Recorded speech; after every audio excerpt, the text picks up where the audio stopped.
احمدہ ونصلی علی رسولہ الکریم، اما بعد۔ ایک بہترین واقعہ سناتا ہوں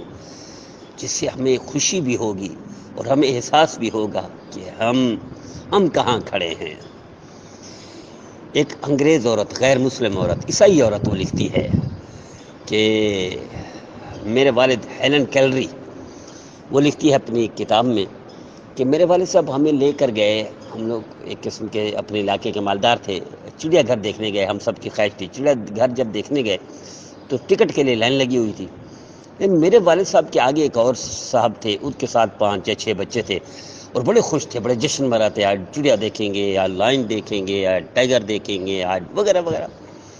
دیکھیں گے، یہ دیکھیں گے، وہ دیکھیں گے، جشن منا رہے ہیں، اچھل کود کر رہے ہیں، اور بندہ میرے والد صاحب کے آگے لائن میں لگا کے کھڑا ہوا ہے۔ جب وہ آگے پہنچتا ہے تو پتہ چلا کہ $11 یا 11 سینٹ وہ ہے ٹکٹ ہے، پوری اس کی